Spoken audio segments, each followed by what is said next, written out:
Guys, good morning. Welcome back sa ating vlog. Dito tayo ngayon guys dito sa Solian uli ng container dito sa Otaibi, Jeddah, Kingdom of Saudi Arabia. At ayan yung pila. Ang pila rito napakahaba at nandito pa tayo sa kabila. Kailangan iikot pa tayo pa ganoon sa Malaygon. Ayan sa kabila, papunta pa yan, paikot-ikot yan. Paikot yan papunta ron sa Malaygon.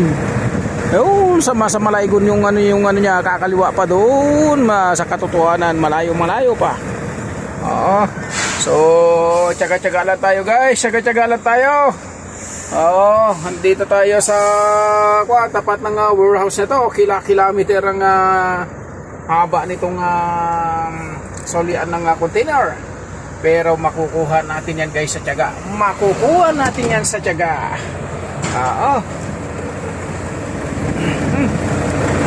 Ayun, napakahaba niya guys, napakahaba. Paikot pa yan doon, nasa Malaygon sa kanto. Tapos babalik ulit dyan.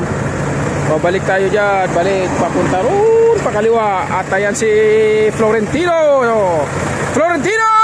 FT1571. Ayan si Florentino ang aking kasama magsuli ng container na D20.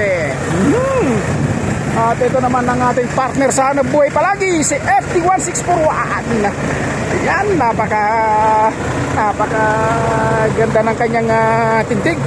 Oo, kaso nga lang walang washing yung truck. Walang paligo, pati yung driver, wala rin ligo yan, walang ligo, basta truck driver. Oo, 2 beses o 1 beses sa isang linggo maligo. Oo, mababae pa kaya, hindi magawa yan. Sino ba makagusto sa mga katulad naming mga truck driver na ganito? Bihira maliligo.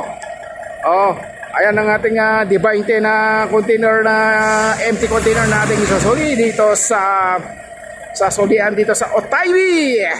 Napakahaba ng haba ng pila, pero makuha natin yan sa tiyaga. Ayan, napakahaba ng pila. Ayun, sa dulo kaliwa. Pakaliwa diretso uli sa Malaygon salam, sa Malaygon ng haba niya. Oo, ayan naman ang driver niya, si Ambalati Dinay ay. Nandito tayo pila-pila. Makukuha natin yan sa tiyaga. FT1641 na Volvo Globetrotter Almaray Company. Makuha natin yan sa tiyaga. Tiyaga lang yan. Makakarating din tayo doon sa ating pagsusulian. Sabi nga nila, kapag may tiyaga, may nilaga. Pag may tiyaga, may nilaga. Oh, yung haba na yan, iikot pa yan doon. Iikot pa doon sa dulo. Babalik dito, babalik tayo dyan, babalik. Pagbalik natin dyan, pagbalik yan. Pagdating naman doon sa dulo uli, kaliwa tayo uli dyan. Pagkaliwa natin, mahaba pa yung diretso.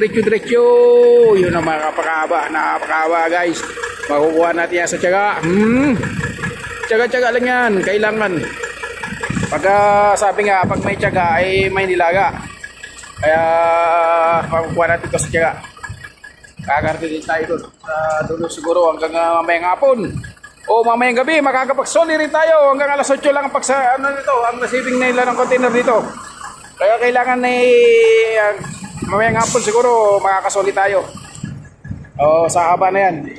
Madali lang yan, basta walang singit-singitan sa walang sisingit-singit.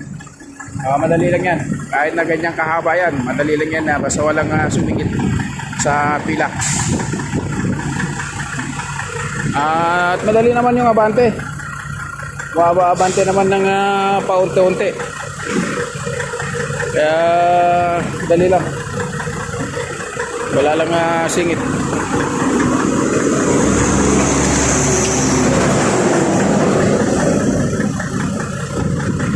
Maigi yung ganito, kahit mahaba yung pila na ganyan, basta wala lang sumisingit, magkakasoli. Ang matagal dyan, kung mahaba na ganyan, tapos sumisingit pa, doon na makakabulyaso at matatagalan ang ating pagsusuli. Makakarating din tayo dyan. So yun guys, maraming salamat sa inyong panunod sa aking upload na video. Thank you so much guys. God bless you all.